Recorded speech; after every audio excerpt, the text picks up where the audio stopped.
Orang tua sendiri gimana? Maksudnya menanggapi bahwa mereka kan pasti denger nih tuduhan pelakor, bahagia di atas penderitaan orang. Itu lagi hamil itu positif, terus di perjalanan saya lagi nyetir, lagi karena kesinggung, ya udah saya ditendangin, dicubitin. Yap.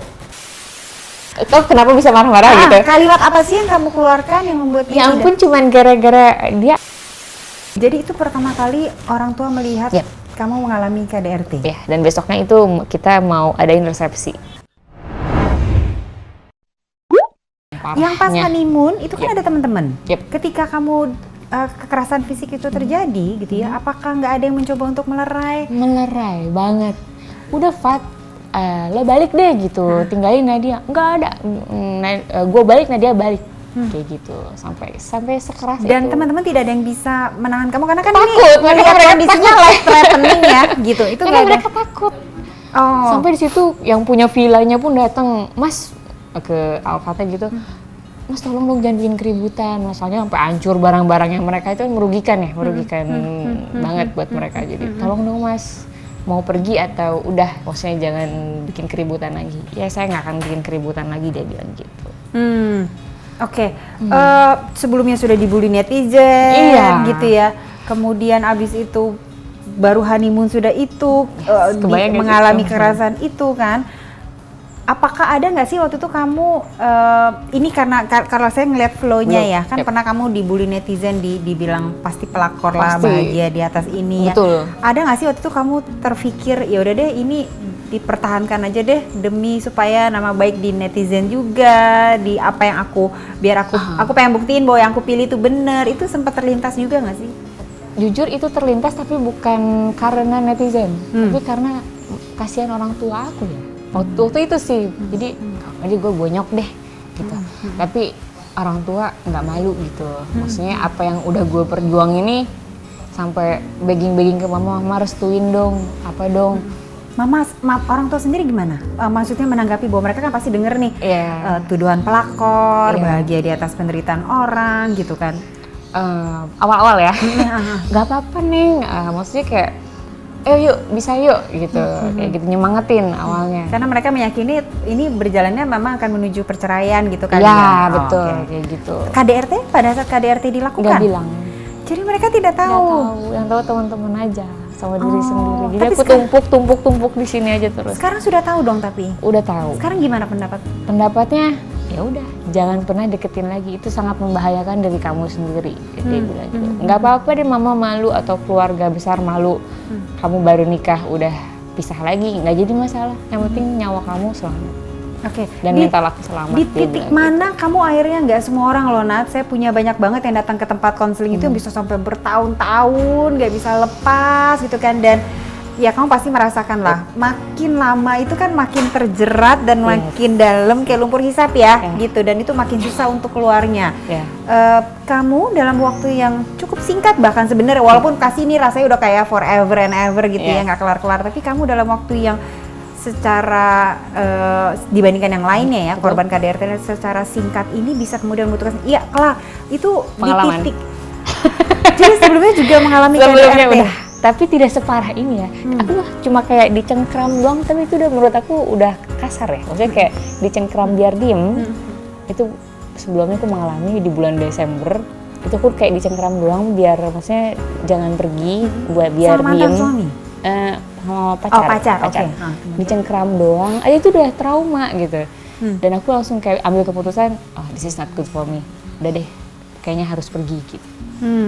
Karena cinta itu tidak menyakiti. Betul. Itu yang aku masukin dan di kepala dalam kondisi terus. apapun gitu ya, tidak ada seorang pun yang berhak untuk memukuli orang lain. Sebenarnya demikian. Itu yang harus disadari, karena banyak sekali yang di luar sana yang kemudian jadinya berdalih, oh ya aku yang salah ngomong kali, oh ya aku yang masaknya nggak enak kali.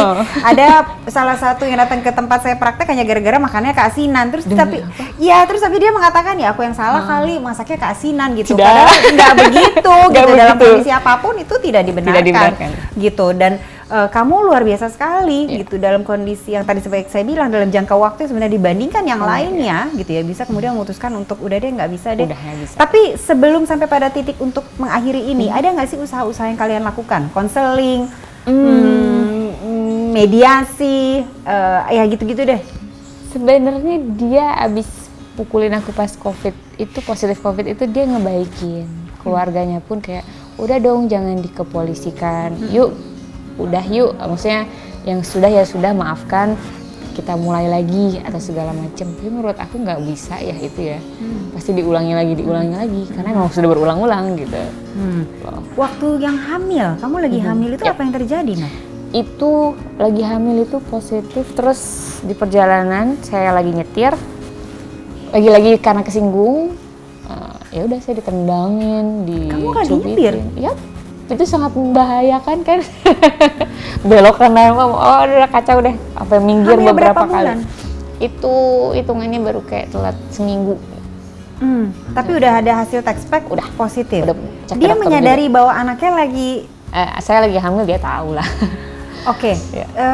Boleh tahu nggak, Nat? Saya tahu ini mungkin percakapan pribadi ya. Tapi apa sih sebenarnya yang diomongin yang jadi saya bisa membayangkan, oh ternyata. Kenapa bisa marah-marah gitu? Kalimat apa sih yang kamu keluarkan yang membuat dia? Ya ampun, cuman gara-gara dia ada rekam di story Instagram. Terus Instagramnya Alfat? Instagramnya aku, di akunnya aku, dia selfie atau bikin video segala macam. Terus aku bilang, sorry ya guys, ini kepencet atau apa gitu. Karena gitu doang. Oh, lo nggak terima muka suami lo ada di sosial media lo? Wah, jebret gitu loh. Pukulin langsung. Dan karena itu kesinggung doang. Meredanya biasanya lama? Atau kayak lama jebret banget. Abis itu udah selesai gitu? Lama banget, enggak. Makin panas. Harus ada yang kayak melarlai.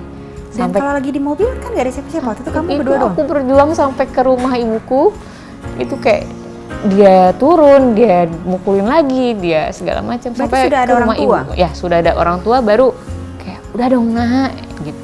Udah jangan berantem gitu. Jadi itu pertama kali orang tua melihat kamu mengalami KDRT? Ya, dan besoknya itu kita mau adain resepsi. Wah. How do you feel? Sekarang kalau menceritakan itu gimana? Aku kayak kilas balik ini, perasaan kamu secara psikologis gimana, Nan?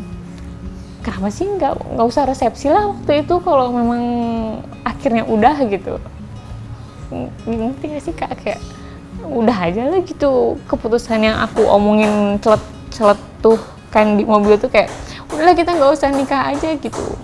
Tapi dia ngebujuknya kayak jangan dong, kasihan orang tua kita udah siapin segala macam itu sih yang bikin aku kayak ya udahlah, iyalah, iyahin aja lah gitu. Tapi sekarang pada saat kilas balik rasanya better waktu itu gue nggak usah resepsi aja gitu. Mending nggak jadi, mending rugi di materi daripada mental kena.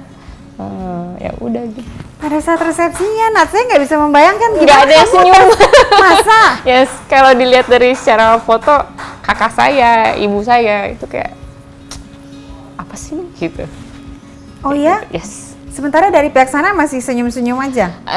Atau ya. mereka sudah tahu maksudnya antar orang tua bicara nggak? Misalnya orang tua kamu ngomong sama orang tuanya bahwa tolong dong anaknya. Belum, mama aku kayak belum berani bahas. Udah. Karena saat itu kayak Alfatnya telepon orang tuanya, kayaknya udah deh nggak jadi deh ini nikahnya apa segala macem kayak gitu kan. Ya udah, berarti orang tua kita masing-masing udah tahu sebenarnya. Jadi di situ nggak ada yang senyum sama sekali, maksudnya kayak ekspresi bahagianya tuh nggak ada karena tahu nih. Padahal setiap orang pastinya ingin pernikahan itu kayak ya gitu ya, wedding dream gitu kan segala macam ya. Ya ampun, so sorry to hear this, Nadia. Terus kemudian gara-gara itu semua kah kamu akhirnya mengalami keguguran karena kejadian insiden di mobil tersebut? Insiden di mobil, terus pas pernikahan bukannya ucapan selamat yang aku dapetin dari orang-orang, tapi kayak malah makin dibully gitu. Siapa nih yang gitu tuh siapa? Tamu yang datang? Enggak. Oh, netizen tuh makin nyerbu gitu loh. Iya, apalah segala macam.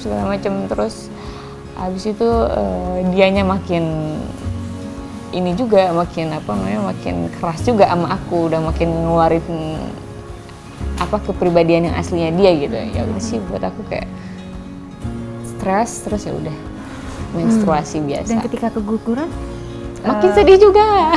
Kena lagi mentalnya. Tapi Alfat mendampingi atau dia cuek aja? Arya oke, kayak aku kan minum obat juga kan, maksudnya untuk biar nggak infeksi segala macam dan biar bersih juga. Kamu kenapa minum obat? Enggak, ini biar bersih, aku bilang gitu kan. Ya udah. Dari situ dia juga agak drop juga, maksudnya dia pengen banget, anak ini tuh pengen banget gitu pada saat itu. Dia kecewa juga gitu. Dan kemudian kalau yang COVID, apa yang terjadi waktu itu? Waktu COVID juga waktu itu bareng? Dia positif juga tapi dia OTG karena mungkin badannya kuat sekali ya. Imunnya lebih ini ya. Sementara Nadia ada gejala keluar? Semua gejala keluar. Itu bulan apa berarti itu? Itu tanggal 14 kemarin ya, 14 Juni. Oke. 14 Juni ya. Jadi lagi parahnya gitu katakan? Lagi baru berasa nih si virus-virusnya di badan. Dia aku tahu ada salah ngomong lagi. Aku cuman tanya, casual banget. Kalian lagi isoman? Kenapa? Kalian lagi isoman padahal? Enggak sih, belum cek ini positif atau enggak, tapi udah berasa nih batuknya kok beda ya gitu. Saya ada salah nanya lagi, kenal itu perempuan di mana, biasalah. Terus dia kesinggung, dia hancurin mobil, dia tendang badan saya segala macem. Dan di titik itu kamu ngerasa udah?